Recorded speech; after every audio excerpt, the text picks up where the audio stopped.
ഒരു സെഷൻ കഴിഞ്ഞാൽ ഒരു തെറാപ്പിസ്റ്റിന്റെ ജോലി അവിടെ തീരുന്നില്ല. യഥാർത്ഥ ജോലി തുടങ്ങുന്നത് അതിനുശേഷമാണ്. As you know, therapy is A process. ഒറ്റ സെഷൻ കൊണ്ട് ശരിയാവുന്ന ഒന്നല്ല മെന്റൽ ഹെൽത്ത് എന്ന് പറയുന്നത്. ചെറിയ ചെറിയ ചുവടുകൾ വെച്ച് മാനസികാരോഗ്യം മെച്ചപ്പെടുത്തുക എന്നുള്ളതാണ് ഒരു തെറാപ്പിയുടെ അൾട്ടിമേറ്റ് എയിം എന്ന് പറയുന്നത്. സോ ഈ ഒരു യാത്രയിൽ ആസ് എ സൈക്കോളജിസ്റ്റ് അല്ലെങ്കിൽ as A mental health professional നമുക്ക് പല പല കാര്യങ്ങൾ ഓർത്തിരിക്കേണ്ടതായിട്ട് വരും. എന്നാണ് നമ്മുടെ ക്ലയൻറ്റ് ആദ്യമായിട്ട് വന്നത്, അവർ പറഞ്ഞ മൈന്യൂട്ടായിട്ടുള്ള ഡീറ്റെയിൽസ് കാര്യങ്ങൾ എന്തൊക്കെയാണ്, അവർ ലാസ്റ്റ് സെഷനിൽ പറഞ്ഞ കാര്യങ്ങൾ എന്തൊക്കെയാണ്, ഇത്തരത്തിൽ ഡിഫറെൻ്റ് ആയിട്ടുള്ള ക്ലയൻറ്റ് റിലേറ്റഡ് ആയിട്ടുള്ള കാര്യങ്ങൾ നമ്മൾ ഓർത്തിരിക്കേണ്ടതായിട്ടുണ്ട്.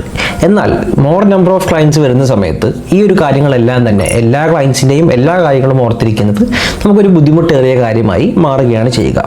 ഈ ഒരു സാഹചര്യത്തിൽ നിങ്ങളെ സഹായിക്കുന്ന ഒരു ബെസ്റ്റ് സൊല്യൂഷൻ അല്ലെങ്കിൽ ഒരു പ്ലാറ്റ്ഫോമാണ് പ്രാഗ്മേറ്റ് എന്ന് പറയുന്നത്. പ്രാഗ്മേറ്റ് എന്ന് പറയുന്നത് ഒരു കംപ്ലീറ്റ് മെൻ്റൽ ഹെൽത്ത് പ്രൊഫഷണൽ ഡാഷ്ബോർഡാണ്, അല്ലെങ്കിൽ ഒരു മാനേജ്മെൻറ്റ് സിസ്റ്റമാണ്. നിങ്ങളുടെ ക്ലയൻസിൻ്റെ ഡീറ്റെയിൽസ് ആയിട്ടുള്ള ക്ലയൻസ് മാനേജ്മെൻറ്റ്, അതുപോലെ തന്നെ അവരുടെ സെഷൻസ്, ഡിഫറെൻ്റ് ആയിട്ടുള്ള ക്ലയൻറ്റ് റിലേറ്റഡ് നോട്ട്സ് കാര്യങ്ങളെല്ലാം തന്നെ നമുക്ക് ഈ ഒരു പ്ലാറ്റ്ഫോമിൽ മാനേജ് ചെയ്യാം. ഇതുകൂടാതെ ഫിനാൻസ്, അതുപോലെ തന്നെ ക്ലയൻറ്റ് ബുക്കിംഗ്സ് കാര്യങ്ങളൊക്കെ തന്നെ നമുക്ക് ഈ ഒരു പ്ലാറ്റ്ഫോമിൽ മാനേജ് ചെയ്യാം. സോ കംപ്ലീറ്റ് ആയിട്ട് നമ്മുടെ തെറാപ്പി റിലേറ്റഡ് ആയിട്ടുള്ള എല്ലാ കാര്യങ്ങളും മാനേജ് ചെയ്യാൻ പറ്റുന്ന ഒരു പ്ലാറ്റ്ഫോം തന്നെയാണ് പ്രാഗ്മേറ്റ് എന്ന് പറയുന്നത്. നിങ്ങളൊരു ഇൻഡിവിജ്വൽ പ്രാക്ടീസോ അല്ലെങ്കിൽ ഒരു ക്ലിനിക്കോ റൺ ചെയ്യുന്ന വ്യക്തി ആയിക്കോട്ടെ, ഏത് തരത്തിലുള്ള പ്രാക്ടീസും നമുക്ക് ഈ ഒരു സോഫ്റ്റ്വെയറിൽ അല്ലെങ്കിൽ ഈ ഒരു പ്ലാറ്റ്ഫോമിൽ മാനേജ് ചെയ്യാൻ വേണ്ടി സാധിക്കും. സോ മറ്റൊരു പ്രത്യേകത എന്ന് പറയുന്നത് പ്രാഗ്മേറ്റ് വെബ് ആപ്പായിട്ടും പ്ലേ സ്റ്റോറിലും ആപ്പ് സ്റ്റോറിലും അവൈലബിൾ ആണ്. ഇപ്പോൾ ഒരു 7 day ഫ്രീ ട്രയൽ പ്രാഗ്മേറ്റിൽ റൺ ചെയ്യുന്നുണ്ട്. കൂടുതൽ ഡീറ്റെയിൽസും ഡെമോയ്ക്കും വേണ്ടി താഴെ കാണുന്ന നമ്പറിൽ ഇപ്പം തന്നെ കോൺടാക്ട് ചെയ്യാം.